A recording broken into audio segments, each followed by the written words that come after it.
What's up, millionaires in the making? Welcome back to another episode of the MITM podcast, where we unlock success daily by journeying through the 6 pillars. I'm your host, Ty Aarons, the founder of the MITM Club, and today we're talking about a very, very important topic: why motion without direction is still drifting. With that being said, run my intro. Caught up in them bright lights, lusting for shiny things that's golden. Everything ain't always what it seems, let it soak in. Chasing my dreams, coming apart at my seams. Best believe that the money is the motive. All right. Welcome back to another episode of the MITM podcast. And motion without direction is still drifting for so many reasons. Now, many years ago, I read this book. It's called Outwitting the Devil by Napoleon Hill.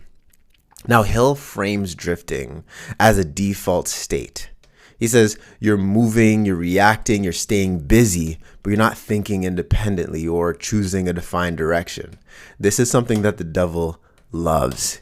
It's one of the things that he uses, one of the key tools that he would use to take men and women that are set up for success, that are meant to do more on this planet. He puts a little bit of drifting in their life to take them off course. And it's in subtle ways. It's very, very little ways, right?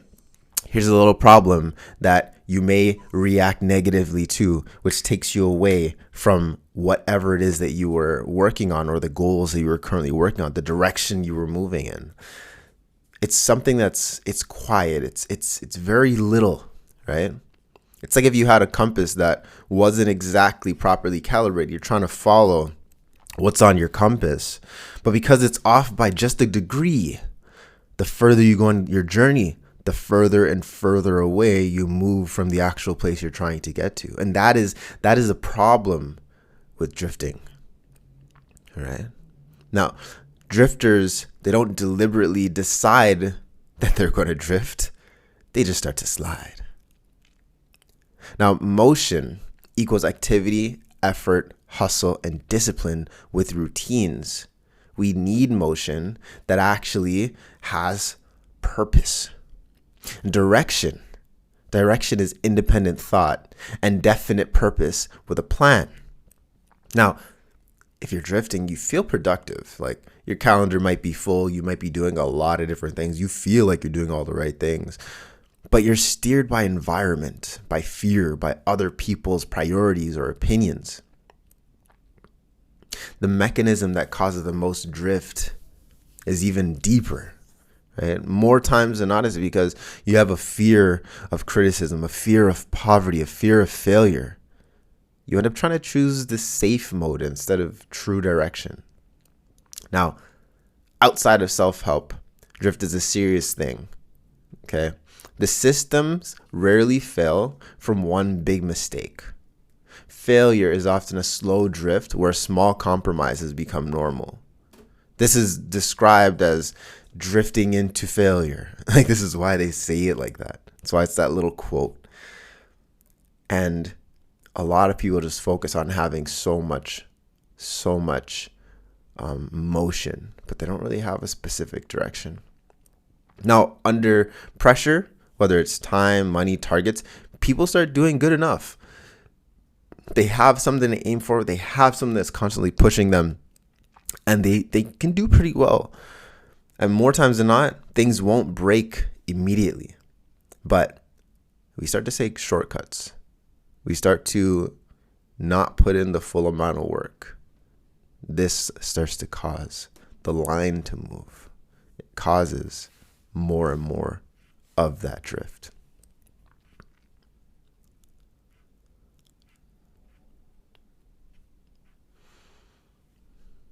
Now, one of the main tools that I found over the years that helps people stop drifting is to have a roadmap. And if you've been here with the MITM Club for a little bit now, you've heard me talk about roadmap, whether you've been on the webinars, you've seen us on YouTube, or maybe you've listened to the podcast just enough to get a deeper understanding. Roadmap stands for review, organize, align, define, and decide.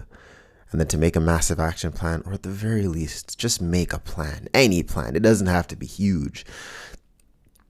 When you create your roadmap every step of that roadmap is going to take you to your goals. It's going to take you to that first step. You have to know where you are. You got to know where you are, and you got to review where you are often, because life happens and we end up getting off course. You have to organize your life with the smallest things to start with. You have to align yourself. And when I say align, I mean like your soul. Your soul has to be aligned with where you want to go in life. You have to feel it on a deep level. You have to have, as you're aligning yourself, you have to have the strongest why ever. Honestly, I thought I had a strong why. My why was because I wanted for a beautiful future for my girlfriend and I. And when we ended up splitting up, I felt like I lost my why, which is kind of crazy. But they say your why is your wind, or I say, that's one of my quotes. Your why is your wind, which will keep you moving when you're dead in the water, no matter how frayed your sails may be, no matter how difficult things may look. I started to lose my why. Had to do a little bit of a reassessment of what my why is. And you should often review your why. Your why should be so big that it can overcome any how. Your why should be something that is not tied to a person or a specific thing. Your why should be something that's almost unattainable. Something that's so big so much bigger than you or me or any of us. It's unshakable. It's immovable. It's endless. That's how we align. And then after we align, we have to define, what is that North Star? What are the 3 measurable outcomes that will make the next 12 weeks a win? And it's the outcomes first, right? Not the habits are things we're going to look at in a second, but when we're defining, we need to know, what do you want? We know why you want these big things out of life, but what are the specific things that are going to lead to you achieving that? All right. What would you stop doing if those outcomes were laws? I have to do this. I don't have a choice. This is a mandatory. It's non-negotiable. What would you do differently? So we've defined, but the next piece of the roadmap, which is actually new, I heard a story about 3 birds sitting on a wire, and to decide to fly away, to choose to fly away, none of them decided how many birds are still there. There's still 3 birds on the wire. When we look at decide, the root word of decide means to cut. When we cut something, well, we pretty much destroy it. You cut the wire. You have no choice but to fly. So that's why this is now added to our roadmap. Review, organize, align, decide, define, and then decide. What the heck is it that you actually want?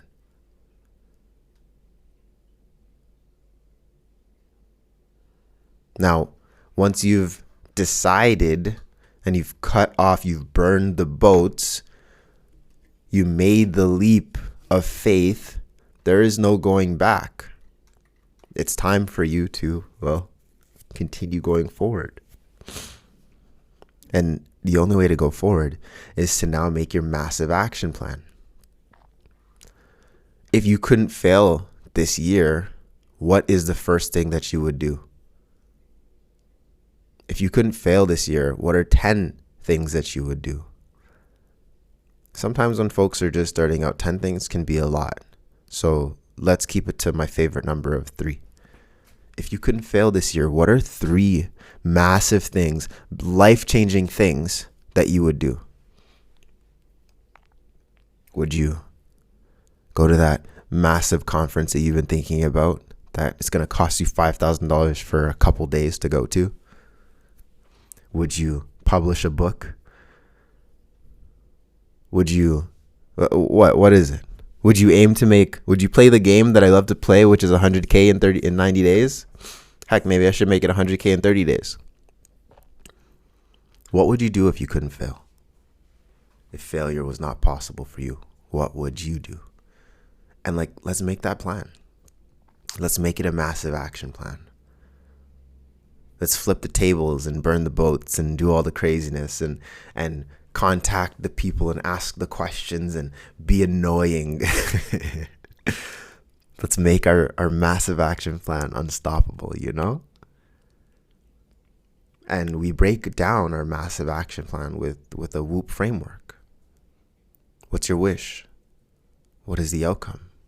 What is the obstacles? Or what are the obstacles? What's the plan to get over those obstacles? What's the punishment that's going to happen if you don't make this wish a reality? Or what's the pressure that you're going to put on yourself to make sure that this wish becomes a reality? When you take all of these different things and you put them together, oh, buddy, you stop drifting. You're no longer dead in the water. You're no longer confused. You have direction. You have purpose. And the devil loses. All right?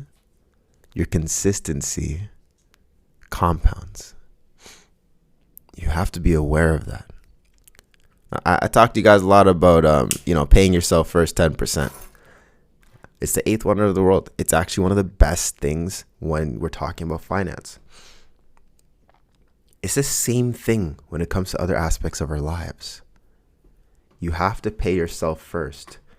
And maybe it's energetically to pay your goals first by putting 10% of your day towards ensuring that your goals become a reality, regardless of what you do for work, regardless of what you do in other aspects of life. Putting aside, what is that? 2.4 hours a day, 2 hours and 15 minutes. I don't know if that's the right math.